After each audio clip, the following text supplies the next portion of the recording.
There's no moment you suddenly realize your wife's a cheater. People talk about seeing the signs, some big reveal where your whole life crumbles in front of you. But real life? It's slower. Starts with an offhand comment, an extra hour here, a weird excuse there.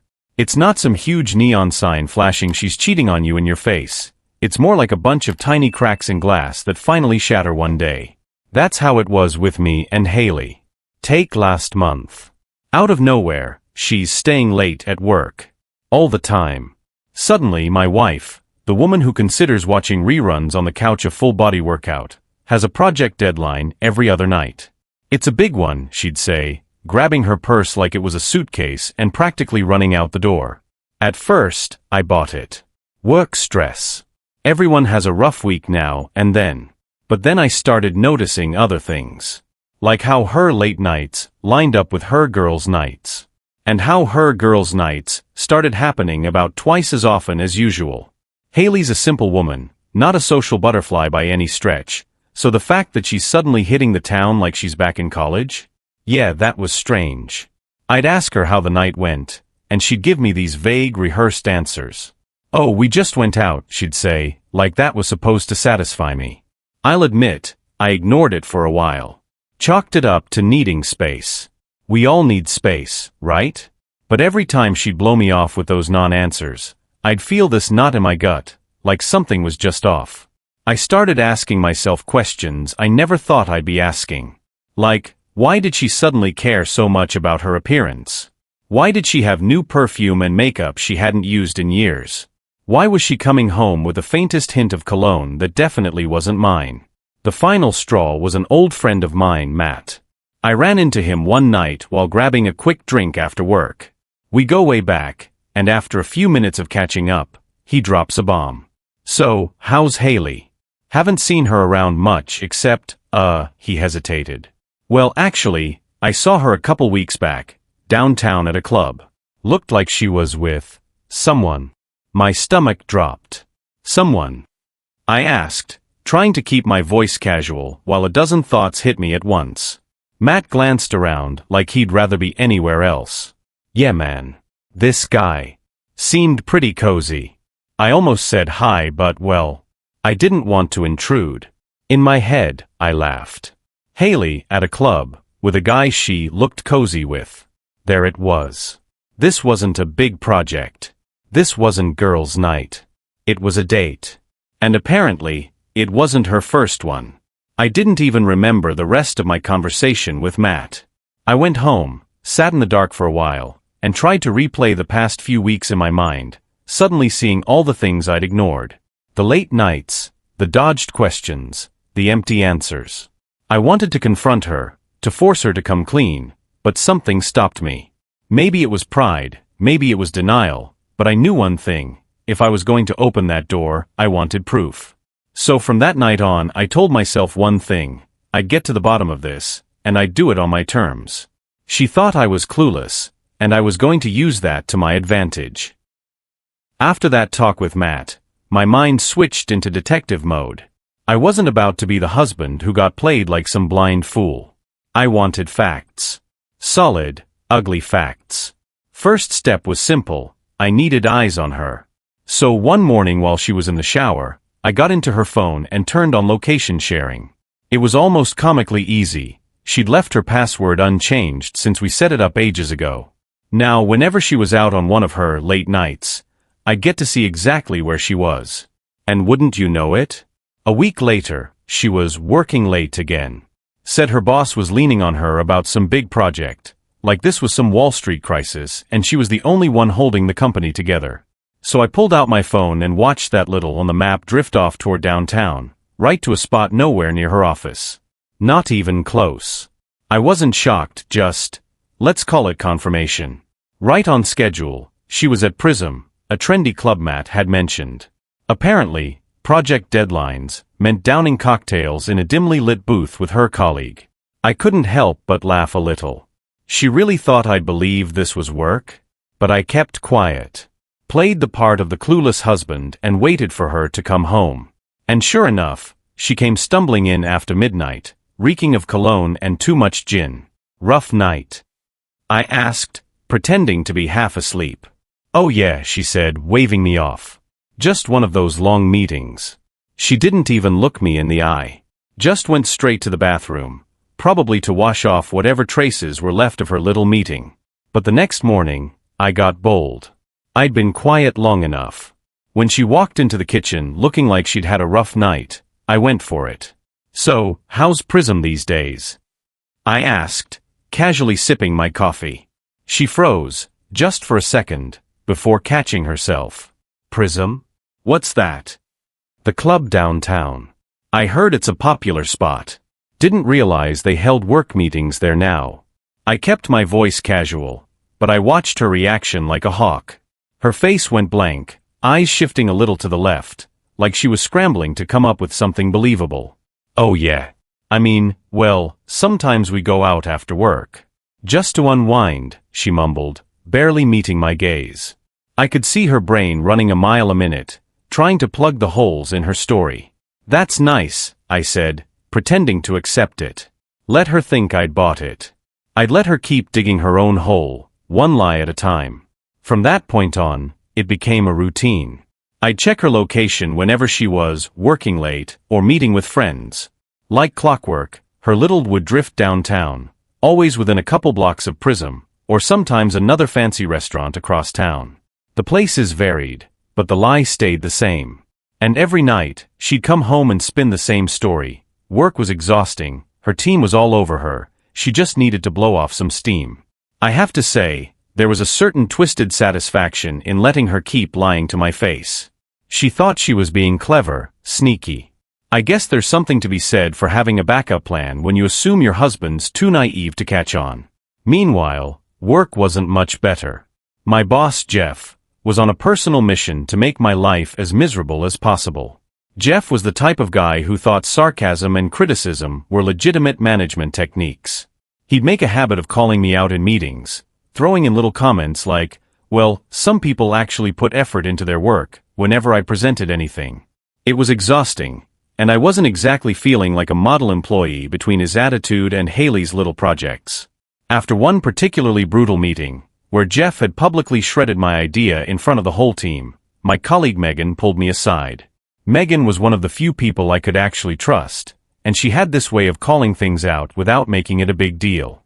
She took one look at me, sighed, and said, "You know, if you want my advice, you need to stop letting Jeff walk all over you. Show him you're not just his punching bag." I laughed, but it was bitter. Believe me, if I had any energy left after dealing with everything at home, I'd start with Jeff. She raised an eyebrow. "Everything okay at home?" I just shrugged. "Let's just say Haley's been busy." "Yikes," she said, giving me a sympathetic look. "You know, there's that networking party coming up in a couple weeks. Might be good to blow off some steam. Bring Haley if you want to show her off."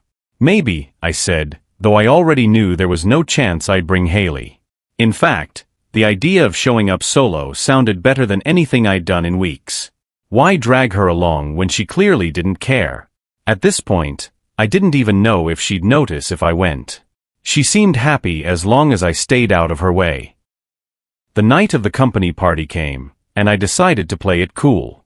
I didn't bother asking Haley if she wanted to go.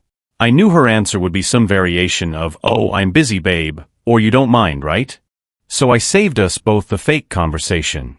I threw on a suit, took one last look in the mirror, and headed out solo. The party itself was exactly what you'd expect from a corporate event. Stiff handshakes, polite laughter, a cash bar that somehow managed to serve the world's most watered-down whiskey. I wandered around for a bit, dodging the few coworkers I couldn't tolerate and making small talk with the ones I could. But then I spotted Megan by the bar, and she waved me over. She was one of the only people who knew me well enough to see through the "I'm fine" mask I'd been wearing. She gave me a once-over as I joined her, raising an eyebrow. "Well, look at you, Mr. Solo Act," she teased. "Haley couldn't make it." I just shrugged. "Yes, she's busy." Megan rolled her eyes. "So you're telling me you're actually here, socializing, while she's, what, working late again?" The way she said it, so matter-of-fact, caught me off guard. Like she already knew what was going on without me having to spell it out. And honestly, I appreciated that. I was tired of pretending everything was okay. Yep, I said, giving her a bitter smile. She's got another late night at the office. Megan sighed, shaking her head. That's rough, man. You deserve better than that. I just shrugged again. You know, I've been thinking the same thing. We spent the rest of the night just hanging out, talking about anything but work. Megan's the kind of person who can make you feel like you're the only one in the room, and for the first time in weeks, I felt like I could actually relax. When the party finally wrapped up, she gave me a hug and told me to hang in there, which was nice, even if it sounded like something you'd put on a cat poster. When I got home, the house was dark. Haley's car wasn't in the driveway, and a quick glance at my phone showed her little location. Surprise, surprise. Sitting at a bar downtown. Another late night, huh? I went to bed alone, barely bothering to check what time she finally got in. She stumbled in around 3 a.m., reeking of gin and some cologne that wasn't mine, and just slunk off to the bathroom without a word. I didn't say anything either. I was too tired, too over it to even pretend to care. But the next morning, I decided to take things a step further. I was done sitting around, playing the clueless husband. If Haley wanted to run around on me, fine. But I was going to make sure she knew that I wasn't the fool she thought I was. So, as she rushed out the door for brunch with the girls, I texted Matt and asked if he'd seen Haley around town recently. He took a minute, then sent back a simple, yeah, a couple times. With some guy. Who is he? I asked, trying to keep my tone casual. Matt's reply came back quick. No clue, man. Just some tall guy. They looked close. Great. That's all I needed to know. Haley could deny all she wanted, but at this point, I had all the confirmation I needed. I didn't confront her that day. Instead, I kept watching, kept playing the good husband, waiting for the right moment to drop the bomb. If she wanted to keep up the lies, I'd let her. For now. Because when I was ready, I was going to make sure the fallout was something she'd never forget. The days after that company party were surreal. Here I was, holding all this evidence, and Haley was still prancing around like nothing was wrong. Every night, she'd come home late with her usual work excuses. Some nights, she'd even try to kiss me hello, acting like she was the same wife who used to tell me everything. I'd just give her a bland smile, a half-hearted good night, and keep scrolling on my phone. But the plan was coming together. Step 1 was easy, gather everything. I wasn't going to charge in with accusations and let her weasel her way out. No, I wanted to be able to lay out every single lie, every secret, right in front of her. So, I went into full detective mode. The location tracking on her phone was still giving me her every move, which was equal parts convenient and depressing. Every time she had another work dinner, her little dot would drift over to a restaurant or bar downtown. And if she was meeting up with her girls, I guess her girls had suddenly become 6-foot-tall guys named Evan, because that's who she was really hanging out with. And the texts. Man, I don't know if Haley thought I was too clueless to look, or if she just didn't care. Maybe both. But she kept all her messages with Evan right there on her phone, like she was daring me to find them. They weren't even creative, just the usual clichés. Can't wait to see you tonight. Miss you already. Same place at 8? She was sending him this crap while sitting across from me on the couch. Like I was too dumb to notice the grin on her face every time her phone buzzed. But here's the thing. Cheaters, for all their scheming, are remarkably predictable. Every Thursday night, like clockwork, she'd go to dinner with Evan at the same restaurant. The next day, it was lunch at his favorite cafe, the one I used to take her to. Patterns. And patterns, in my opinion, are the best weapon for a good revenge. While I was gathering my little trove of proof, work was continuing to be its usual headache. Jeff, my boss, was his usual charming self, tearing into me at every opportunity. My favorite part of the week was when he'd look me dead in the eye in team meetings and deliver some cutting remark, as if he were doing me a favor by toughening me up. He'd throw out lines like, "Randall, if you spent half as much time on your reports as you did on your breaks, we'd actually get somewhere." And every time, the team would exchange awkward glances, looking everywhere but at me. But things were shifting. Jeff had been losing his cool more and more. He'd get mysterious calls that clearly weren't going his way, and his temper was even shorter than usual. Turns out, The guy had his own issues, including a little side project that involved more than just spreadsheets. The irony was just too much. Here I was, watching my wife's affair unfold while Jeff, the office tyrant, was busy dodging a scandal of his own. And that's when it hit me, why not kill two birds with one stone? Haley thought she had her little secret life, and Jeff thought he was untouchable. Maybe it was time to introduce them both to some reality. I made a plan for Thursday night. Haley's usual dinner night with Evan. I'd follow her, catch them red-handed, snap a few pictures, and then let her think I'd just let it slide. The real show would come later, when she'd least expect it. Thursday came, and sure enough, Haley had another late night at the office. She didn't even bother with the fake enthusiasm this time. Just a quick, "Don't wait up," followed by that little smirk she probably thought looked innocent. By now, I'd grown numb to it. I just watched her walk out the door, let a few minutes pass, then grabbed my jacket and followed her. I parked a block away from the restaurant she and Evan had apparently claimed as their personal date spot. It was one of those upscale places with overpriced pasta and dim lighting, perfect for romantic privacy. I stayed outside, keeping my distance, watching through the window as Haley leaned across the table toward Evan, looking way too cozy for a work dinner. She was laughing at something he'd said, probably flashing him the same smile she used to give me. Part of me wondered if I'd even recognize her if we met for the first time today. The person in front of me seemed like a stranger. I kept snapping pictures from outside, keeping my distance, getting just enough shots of their little rendezvous to make sure she couldn't talk her way out of it later. She had no clue I was there, didn't even glance toward the window. She was too wrapped up in her own world. And I just kept watching, letting each shot stack up like ammo in a loaded gun. I didn't confront her. Didn't storm in. Didn't cause a scene. I was saving that for later. The whole time, I kept thinking about how she'd look when she realized her perfectly orchestrated affair wasn't exactly under wraps anymore. Once I had everything I needed, I drove home, deleted any traces of my location, and settled back onto the couch. When she finally got back, close to midnight, she tossed her purse on the chair and gave me a little wave, her way of acknowledging me without actually speaking. She didn't even bother with an excuse this time. Just went straight to bed, and I didn't say a word. Now that I had the photos, I needed to work on the second part of the plan, tying Jeff, my miserable boss, into all this. If anyone deserved a front row seat to this mess, it was him. After all, he'd spent months making my life hell, and now I knew he had his own extracurriculars, putting his position at risk. So the next day at work, I started putting some pieces in place. I knew Jeff's wife Diane would be at our upcoming corporate party, and I also knew Haley would be too busy with her work commitments to show up. Which was perfect, because that gave me the freedom to bring a plus one, a friend who'd conveniently spill a few details to Diane if I gave her the right prompts. The plan was falling into place.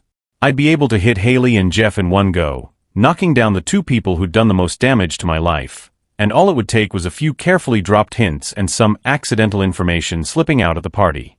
I wanted Haley to feel the weight of her choices, to see just how foolish she'd been to think I'd never catch on. And I wanted Jeff to know that his position as untouchable boss was just as shaky as Haley's innocent wife act. I leaned back in my chair, feeling the satisfaction of a plan finally coming together. When the night of the company party finally came, I felt oddly calm. It was almost like I was heading to some regular networking event, except this time, I had a plan that was about to turn two people's lives upside down. Haley thought I'd barely noticed her late nights.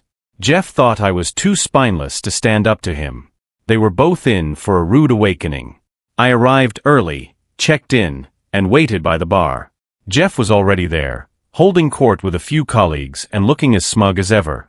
His wife, Diane, was across the room chatting with other spouses, completely oblivious to the double life her husband was running behind her back. Right on cue, Megan arrived. She'd been more supportive than anyone at the office, and while I hadn't told her everything, she knew enough to understand that tonight wasn't just another boring party. I'd explained my plan to her earlier that week. She'd agreed to be my plus one and help deliver a few strategic truths to Diane. Megan didn't need much convincing. Like most people, she had zero love for Jeff. We made our way over to Diane, who smiled politely as we introduced ourselves. Megan, with her knack for casual conversation, steered us right where we needed to go. It wasn't long before she dropped the bait, telling Diane, "It's funny how some people act so different outside of work, you know? Like Jeff, for instance." Diane laughed, a little awkwardly. "Oh, Jeff's definitely something," she said, raising her eyebrows as if trying to be polite. Megan leaned in, lowering her voice like she was sharing a juicy secret. "Yeah, Randall and I have seen him, you know, out and about." She gave me a quick glance. I nodded, playing along, letting Megan do the heavy lifting. Diane's smile faltered. "What do you mean? Out and about where?" "Oh, just downtown a few times," Megan said with a shrug. "Never with us, though. Always with some other company, if you catch my drift." She let the words hang in the air, watching Diane's reaction. I saw it immediately, the flicker of doubt, then realization. Diane tried to brush it off, laugh it away, but I could see the gears turning. She thanked us politely, then excused herself, glancing across the room toward Jeff with a look that said she'd be asking questions the moment they got home. Part 1 of my plan, complete. But the real satisfaction was still to come. After mingling for a while, I made sure to drop a few hints about Haley and her new routine in casual conversations with some mutual friends. Just enough so that word would get back to her, planting seeds of doubt in her circle. I didn't need to give them the full story yet, just enough for people to start asking her questions that she wouldn't be prepared to answer. By the end of the night, I'd watched Diane walk out without Jeff, and I'd seen the looks on a few coworkers' faces when they overheard me mentioning Haley's late work nights. It was all set in motion, and there was no turning back now. On the drive home, I felt an odd sense of relief. It wasn't over yet, but the pieces were falling into place. Haley wouldn't know what hit her, and Jeff would soon find out just how untouchable he really was. The days after the party were like watching a slow-motion car wreck unfold, and I enjoyed every second of it. The first rumblings started that Monday morning. Jeff, who normally strutted into the office like he owned the place, looked like he'd barely slept. His usual smug smile was gone, replaced by this tight-lipped, twitchy expression. Diane must have let him have it the minute they got home, and from what I'd heard around the office, she'd given HR a call too. By Tuesday, whispers started circulating about ethical concerns and personal misconduct surrounding Jeff. He tried to carry on as usual, barking orders and criticizing everyone's work, but you could tell he was cracking. Every time his phone buzzed, he'd flinch, like he was bracing himself for impact. And every time he glanced in my direction, I made sure to give him the calmest, most innocent look I could manage. Let him wonder if I had something to do with it. Meanwhile, at home, Haley was completely oblivious. She'd come home late on Monday, again on Tuesday, still convinced I had no idea what was really going on. I guess she thought the work deadline's excuse would hold up forever, like I was some kind of permanent sucker. But I was done being Mr. Clueless. That Wednesday night, Haley came home around midnight. She barely mumbled a hey as she dropped her bag by the door and went straight to the bathroom to shower. The smell of her perfume and that other cologne, Evan's no doubt, lingered in the air as she passed by. I waited until she got out of the shower and was brushing her teeth, then casually leaned against the bathroom door. "Another late night, huh?" I asked, my tone as neutral as I could manage. She paused, her toothbrush hovering mid-air, giving me a quick, surprised glance in the mirror. Yeah. Sorry, it's just been, work's been crazy." "Oh, I know," I said, a hint of amusement in my voice. "You've been working really hard, right?" She forced a laugh, but it sounded fake, even to her. "Yeah, really hard." I watched her face in the mirror, watched the flicker of nervousness she tried to cover up with that tired smile. I wanted to say everything right then, to pull out my phone and show her the pictures, the texts, everything I'd gathered. But no, I'd save that for later. Let her sit with her lies a little longer. The next day, I decided to put the final part of my plan into motion. I printed out a selection of photos I'd taken of her and Evan, the text she thought she'd hidden so well, and even a few screenshots of her location tracking records. I put them all together in a neat little file and tucked it into a manila envelope. Then that night, I waited for her to leave for another girls' night. Once she was gone, I placed the envelope on the coffee table, right in the middle, where she'd be sure to see it as soon as she walked in. I wanted her to come home, see that envelope, and feel her stomach drop before she even opened it. I wanted her to know that the game was over, and I'd known the truth all along. Around midnight, I heard her key turn in the lock. I stayed out of sight, listening as she came in, her heels clicking across the floor. She paused, and I knew she'd spotted the envelope. There was a long silence, and I pictured her staring at it, knowing exactly what it was before she even opened it. I heard her rip the envelope open, the sound of papers shuffling as she flipped through them. Then, the gasp. A soft, strangled sound of realization. The truth she'd tried to keep buried, now staring back at her from every photo, every line of text. Randall. Her voice was shaky, wavering between anger and panic. I walked into the room, arms crossed, and gave her a look that said everything. Late nights, Haley? Work deadlines? Really? She opened her mouth, closed it again, looking like a deer caught in headlights. I can explain. Oh please, I said, unable to keep the sarcasm out of my voice. I think the pictures explained plenty. For a moment, she just stood there, clutching the papers, her face a mix of shame and anger. Why did I what? Why did I figure out you've been sneaking around with Evan for months? Why did I get tired of hearing your pathetic excuses? She didn't answer. Just stared at me, as if I'd turned into a stranger overnight. Maybe I had. But the man I was now wasn't interested in her stories or her excuses.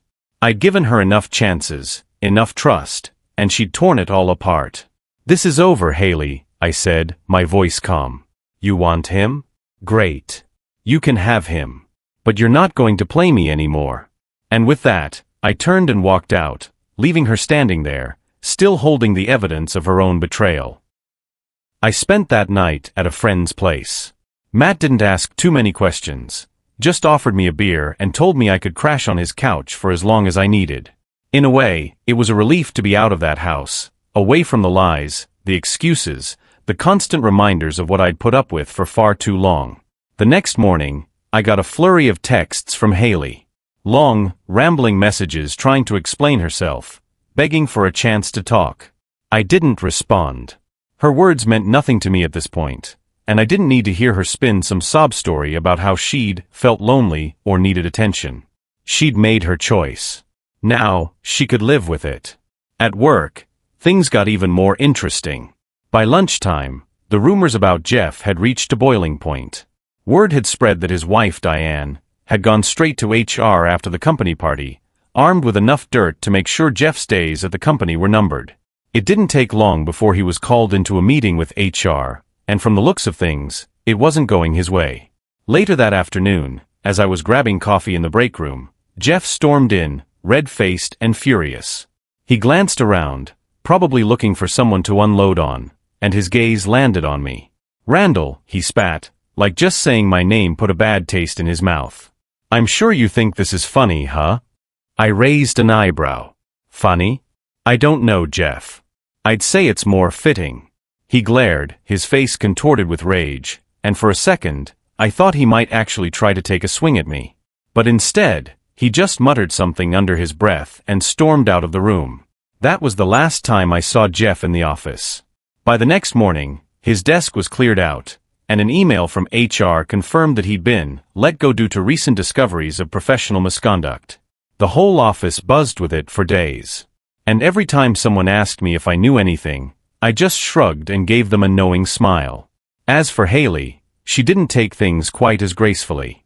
A week after our showdown, she showed up at Matt's place, pounding on the door and demanding to talk to me.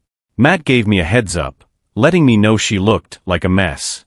I opened the door, and there she was, red-eyed and clutching her phone like it was a lifeline. Randall, please, she whispered. Just give me a chance to explain. I crossed my arms, keeping my face expressionless. Explain what, Haley? The late nights?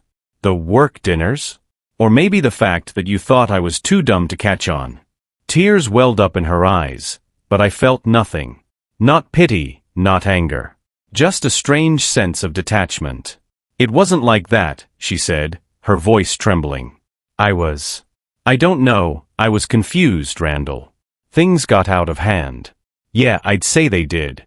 She wiped her eyes, looking desperate. But it doesn't have to end like this. We can work through it, can't we? I shook my head. Work through what, Haley? You made your choice, and now I'm making mine. We're done. For a second, it looked like she might argue, might try to pull some emotional stunt to get me back. But I held my ground, and eventually, she just nodded, defeated. Without another word, she turned and walked away, leaving me with a strange sense of closure. The divorce went through faster than I expected. Haley tried a few more times to reach out, tried to negotiate, but I didn't budge. I wanted a clean break, and I got it. As for Evan? Well, from what I heard, he lost interest pretty quickly once he realized Haley was free and didn't come with the thrill of secrecy anymore. She'd gambled, and she'd lost. Simple as that. In the end, I moved into a new place, a small apartment across town. It wasn't anything fancy, but it was mine. Quiet, clean, with no memories of lies or betrayal lurking around every corner. I even ran into Megan a few times after work, and we'd go grab a drink, laugh about the insanity of office life, and every once in a while, she'd ask me how I was holding up. Better, I'd say, each time meaning it a little more. The truth was, I'd learned something important. I'd spent years being someone else's version of enough. But now I was just me.